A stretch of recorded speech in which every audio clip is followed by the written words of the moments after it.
communities all over America that are trying to attract people, bringing in new blood, new industry, new creativity, new entrepreneurs, and they're paying people to move there, which is an interesting idea because I bet a lot of us, maybe even most of us, daydream about a place that we'd like to live, a place we thought we would live someday.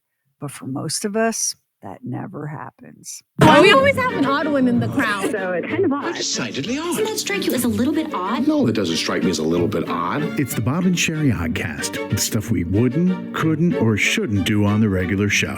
Now, here's the Oddcast. So it kind of was really accentuated by the COVID quarantines. People discovered that if they were going to be fully remote workers, they could work anywhere, which meant they could live anywhere. And so a pretty significant number of people moved during the COVID quarantine because they could. Like maybe your job was in Trenton, New Jersey, but your whole life, all you wanted to do was live in Montana. Well, suddenly you could. And a lot of people did. And there are communities out there in America that would like to attract remote workers and people that aren't remote workers, people that might start businesses or contribute to local industries.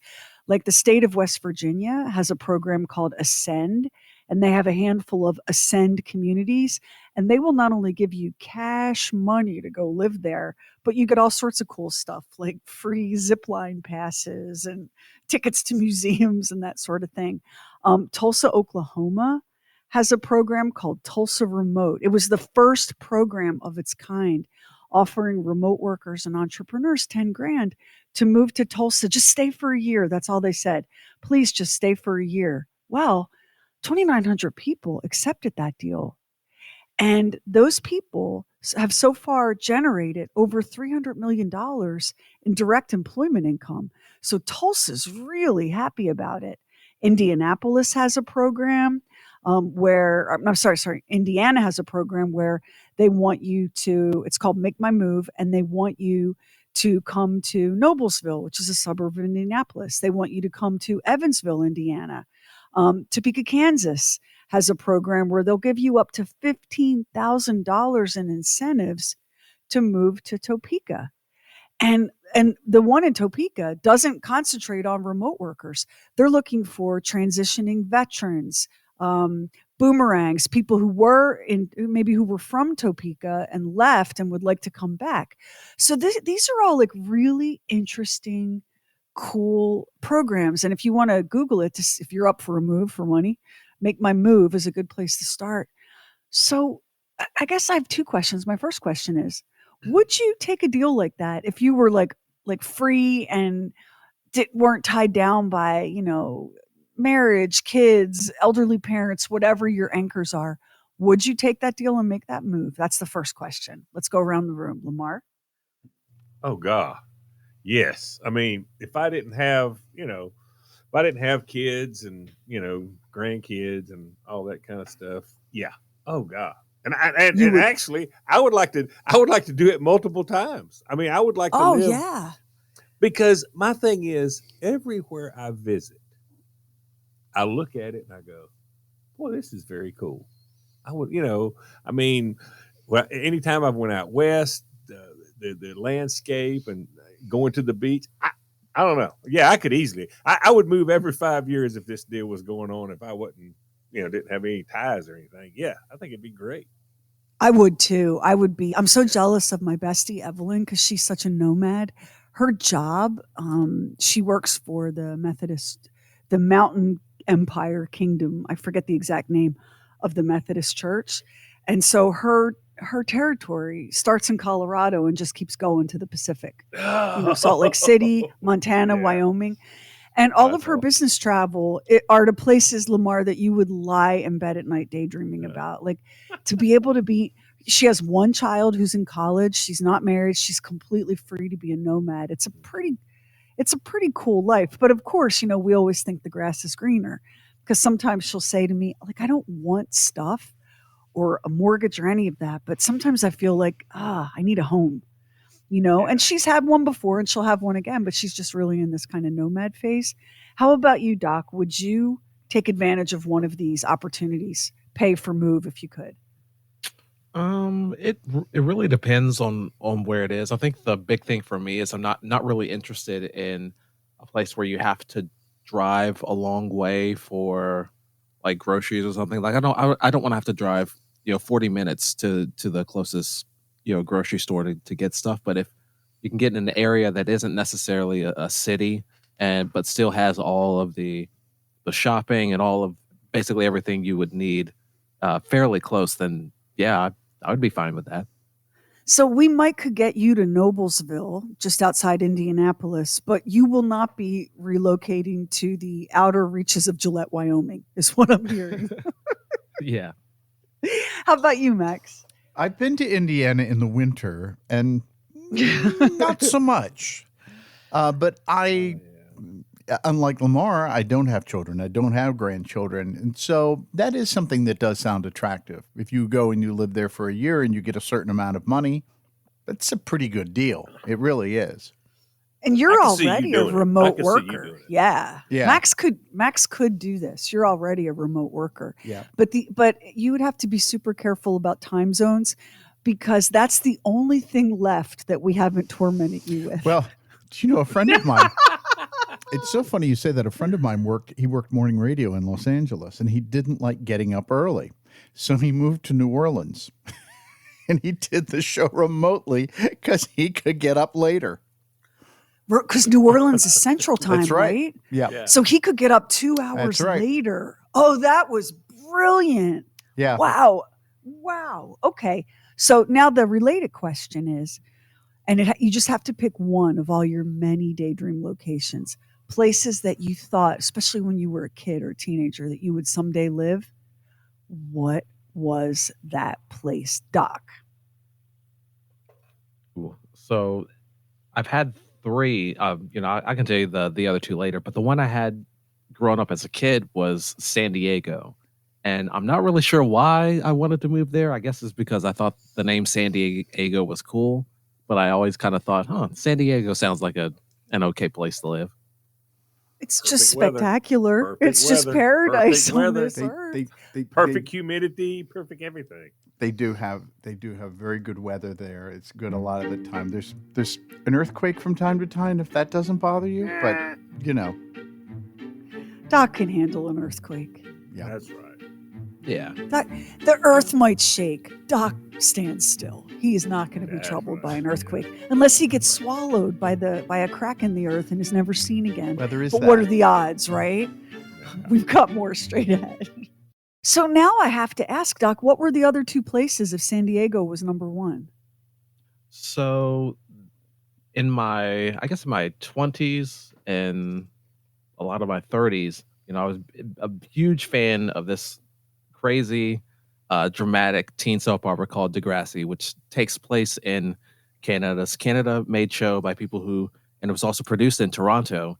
And I've actually been to Toronto a couple of times, and just being in that city is pretty awesome. It's weird, like how kind of like what Lamar said as far as going to a new place and you're like, this place is kind of awesome. Like I immediately felt that when I was up there. Toronto is one of the world's great cities, I think. And I can see you in Toronto, and you wouldn't have to drive too far to get groceries, especially if you lived right downtown. So there's that. Very true. What's the third place? And the one that's my current dream is down in Gainesville, Florida. And there's actually it looks like a neighborhood that's near basically right there near the campus, that's within walking distance of all of the sports stadiums. And my dream now is kind of maybe one day to be able to live there and just kind of walk to, whatever sporting event I feel like going to that day. Have season passes for everything. It just goes where you want to go. Yeah. Mm-hmm. Yeah. So how about you, Max? Where was the place you daydreamed you would live when you were a kid? That would be Midtown Manhattan, New York. That was where I dreamed as a kid that I wanted to live, which is I didn't. I grew up in the suburbs. I didn't grow up in the city. I don't know why, but every time I go to there, or if I go to Chicago, I feel the same thing. I love the energy of the city. I love what it feels like. The fact that you have to wait for things, all of that stuff. None of that bothers me. I love the idea of living in close quarters like that for whatever reason. That would have been such a good place for you to land as an actor and as a broadcast guy. I mean, that was really like the 1-2 punch. So what kept you from ever heading that way? Was it a relationship or a job opportunity? Like what kept you out of New York? So it's very. This is a great question. I was at a point in my life shortly before I came to the city where I live now, and shortly before I started with the show, that I was going to move up there and just see. I was going to try to get some part-time radio work and see if I could get another part-time job and see if I could get some acting work. I mean, there were some things that kind of bubbled around, and I really was thinking very seriously and looked into what would I need to do in order to do that. I knew that it was going to be difficult, but at the same time, it was something that I felt so strongly about that I felt that I wanted to do. And then I got a call one day, and this guy says, "I have a job here," and it was in Charlotte, and I was at that time living in the Washington D.C. area, and I thought, well, here's a little stepping stone to something else. And I ended up staying here for many years and am happy. So it's funny you asked that question because that was something that I had planned on doing. You know, this is a conversation I've had with both my girls, and I know that it just sounds like "wah, wah, wah, wah" to them. Like, you need to be really mindful of who you love and what you choose to do because that'll end up shaping where you go in a big, big, big way. So if on the one hand you're telling me like Karen Mia would love to go to grad school in Oregon, I think that's great. Like who wouldn't want to go to grad school in Oregon? And my other daughter would like to live in Germany for a while. Okay, those are very attainable dreams, but you got to be careful because you meet somebody, you fall in love, and the next thing you know, you're not in Oregon, you're in Pittsburgh, right? You're not in Germany, you're in Kansas City. And there's nothing wrong with any of that. But do you not agree that that is where you get derailed? You get derailed by love and by a job. And I'm not sure one is more powerful than the other. What do you think? Flip side of that is I spent when Kaylee was growing up, I spent my entire time telling her, study hard, go to school, know how to do something, make your own money. Don't ever, ever, ever put yourself in a situation where you have to have a man. Do not, do not, do not. You've got to be self-sufficient. You've got to be self-sufficient. So, she follows that plan. And I said, now listen, if you don't get tied down with nobody, you get out of college, you're not tied down, you're not married, you're not in a serious relationship, you don't have kids, you can go anywhere you want to go. You can see the world. My daughter now lives in Japan. Tell everybody. She lives in Japan with 3 grandkids and a wonderful husband.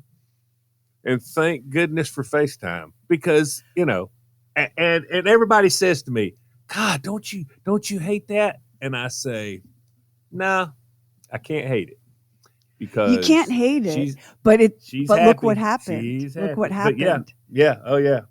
She fell in love. When one of your kids, when one of your kids is in Germany, see that love thing can happen. See, my thing was go see the world, do everything, and then come back here, and everything will be great. Well, I didn't think about the part that she would meet somebody, and they would fall in love, and they would get married, and they would have kids, and they would be on the other side of the world. But that's how it works. That is how it works. Which brings us to you, Lamar. Where did you think you might end up when you were a kid? I spent when I was a kid. I lived in Hartwell, Georgia, and that was all I did. But one year, the first time, my mom took me to Myrtle Beach.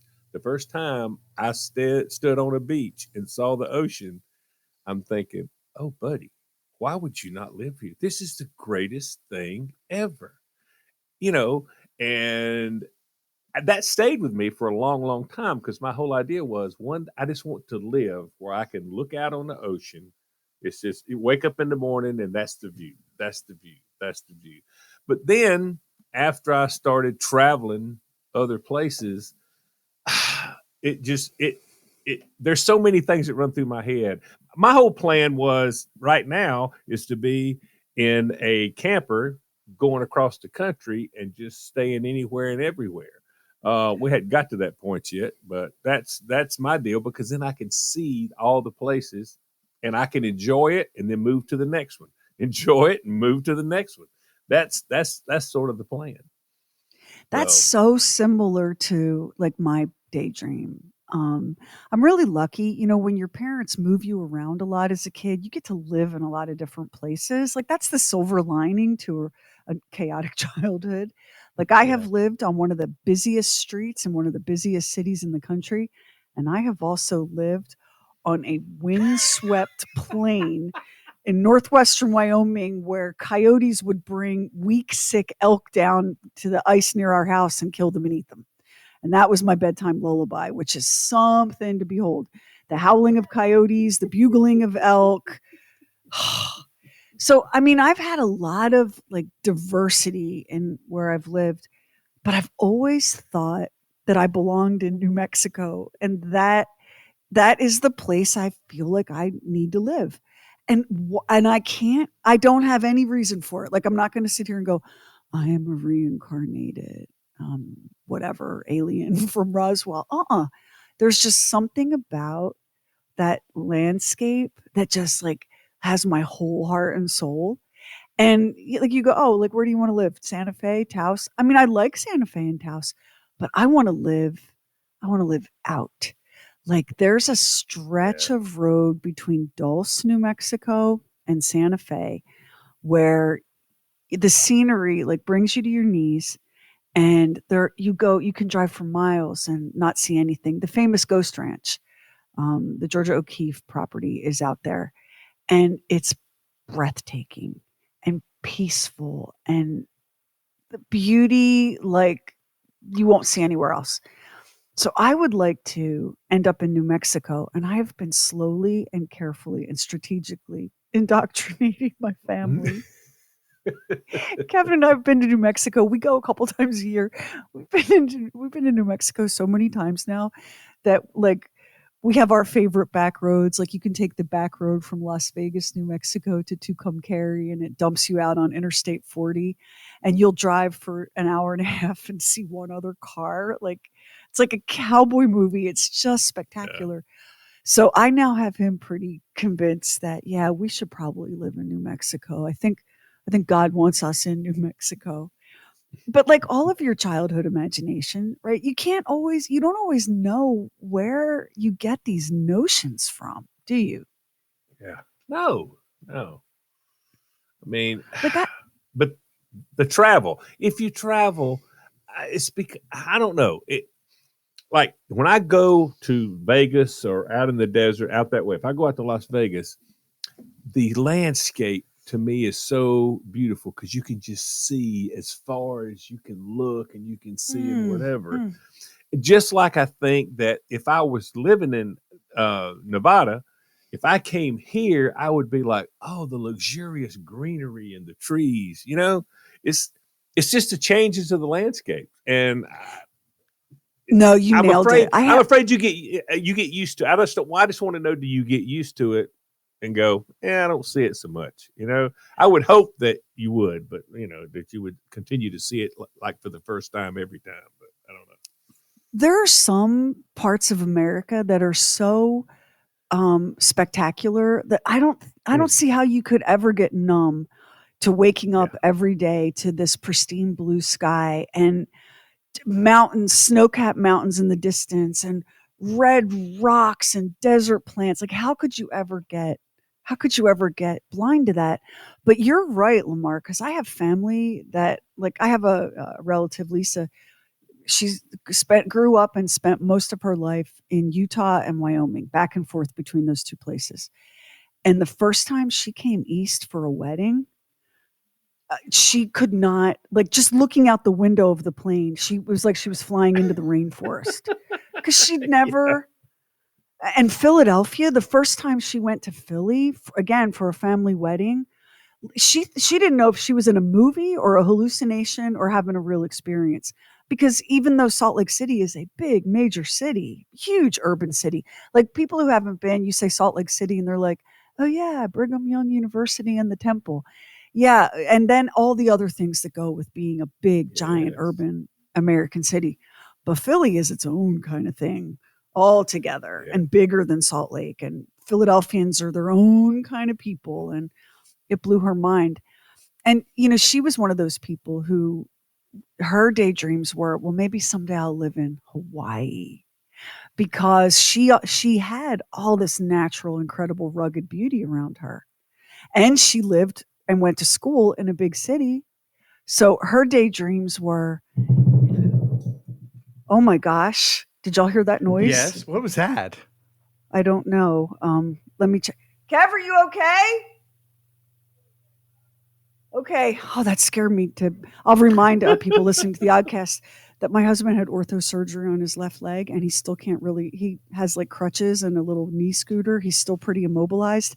That sounded like he fell from a high height and his head was bouncing repeatedly like a basketball. I thought maybe he was riding the knee scooter down the stairs. That's what it felt. Oh my God. But we dream about that thing that seems like for Doc with San Diego, something about that was just so exotic. What was it? Was it his penthouse apartment overlooking the Pacific and the endless sunshine? And you can totally picture Doc rollerblading to his job. Tell me you cannot. Oh, yeah. Yeah, he was going to totally roller boogie around San Diego. So exotic compared to the life that he had always known.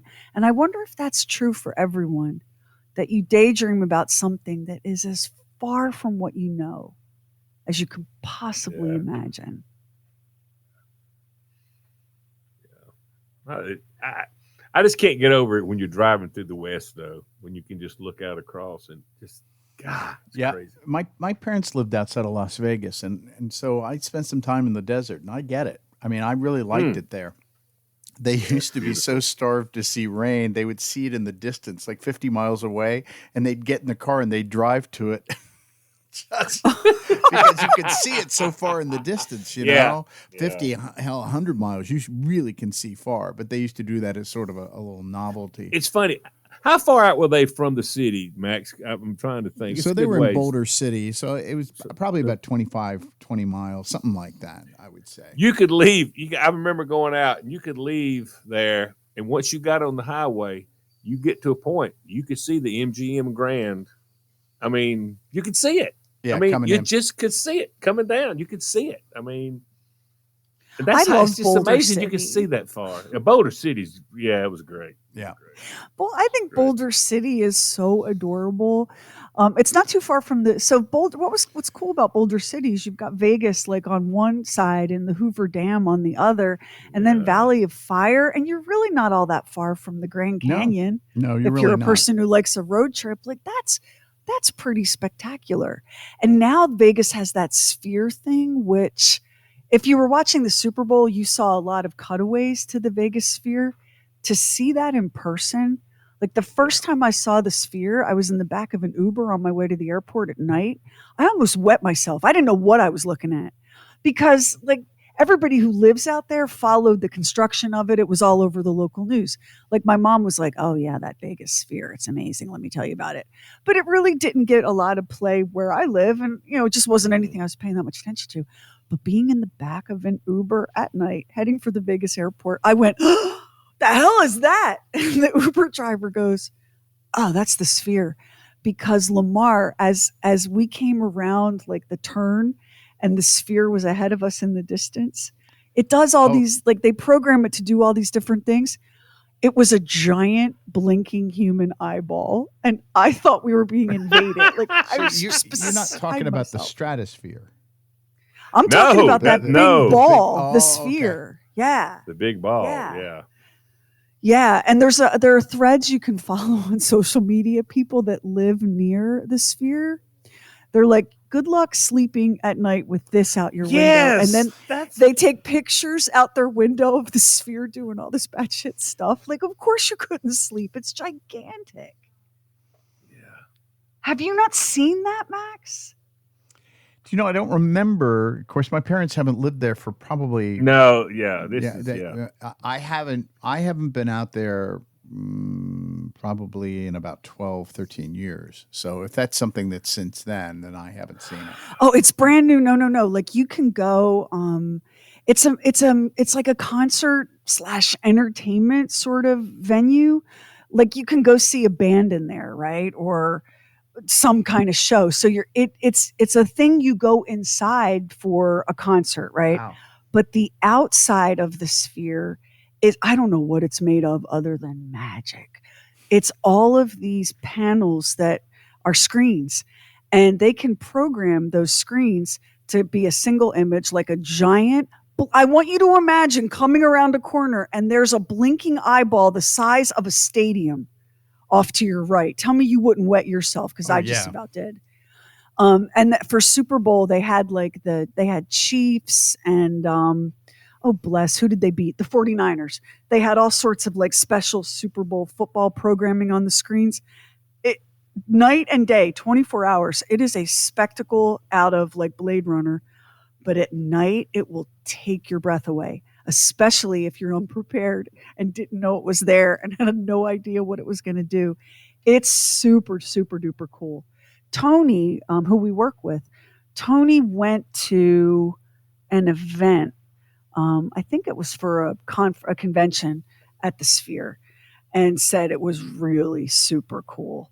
Now, it cost several $billion to build. It's not like it was a cheap thing. And when I tell you it's gigantic, it's almost 400 feet tall, Max. That's how big it is. And I've seen them program it to look like the planet Earth as seen from space. Heads up for all of our recreational drug using Oddcast listeners, I wouldn't shroom on my way into Vegas at night. I just would not, because the Sphere is so trippy when you're stone cold sober.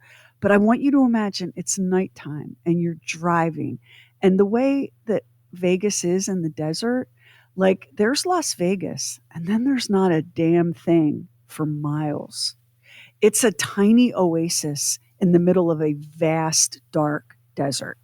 So depending on how you approach Las Vegas, you aren't ready for what looks like the planet Earth floating in the darkness in front of you. It's insane. So anyhow, I don't even know how we got so sidetracked on that. Yeah. But I can't say enough good things about it. It's super I don't think cool. anybody's caring. Yeah, I mean, oh my God, it's so cool. In fact, I'll be going out to see my mom again pretty soon. I'll go out for a weekend, maybe next month. And like, I cannot wait, because we work all day and then I fly to Vegas. So I get in pretty late. And now that I know, and I won't need an adult diaper, I can't wait to drive in and get my first look at the Sphere. It's just one of those things, like maybe we don't build the Seven Wonders anymore. Like we don't build the pyramids or the Sistine Chapel, Taj Mahal, or even, like the Empire State Building. But we built a badass futuristic sci-fi concert venue in Vegas that has to be seen to be believed. And speaking of Vegas, I don't know, Max, you probably would say no because you've spent so much time there. I used to think, oh my God, how does anybody live in Las Vegas? And I don't say that anymore. I think it would be a pretty cool place to live. It is. It really is, because there's so much more to you. When you think about it, you think of all the shows and all the glitzy stuff that's there, but there's so much more to it than that. And there's so many great, you talked about, Red Rocks Canyon and the Valley of Fire and Lake Mead and the dam and all of that stuff. I mean, there are so many cool things to do and see. And if you want to, you can go to Los Angeles. It's not a terribly long drive if you're, for some reason, would like to go there, or the Grand Canyon. They're both driving distance. I mean, I could see it. I can see living there. Totally. Now, would you want to live downtown? No, the traffic's insane. You definitely do not want to live anywhere near the water fountains at the Bellagio. But the surrounding communities, wild. There's a NASCAR track. I feel like I'm part of the Vegas Convention and Visitors Sheri, Bureau. I would like to live downtown.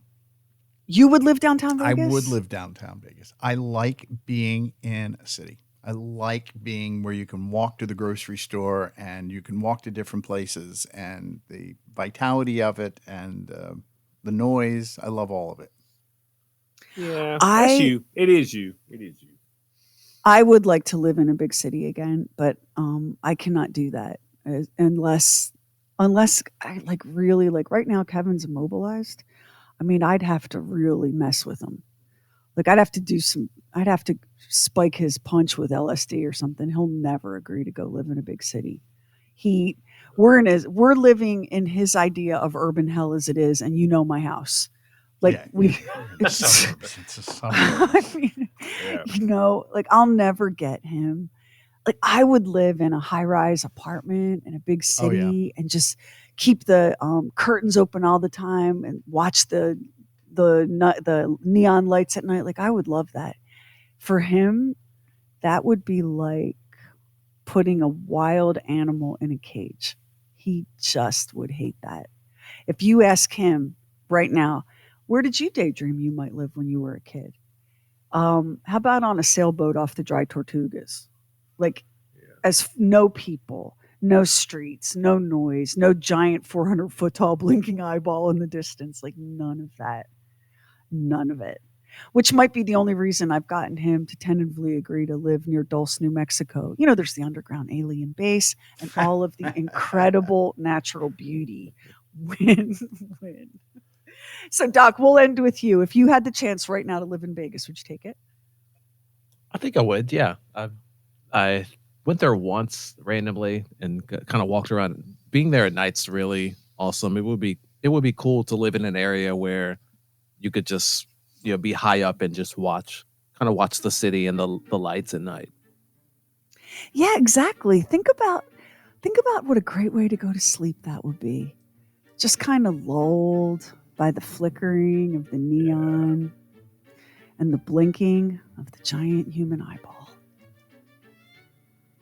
Yeah, I could totally do that. Our website is bobandssheri.com. We drop new episodes of the Oddcast every Monday.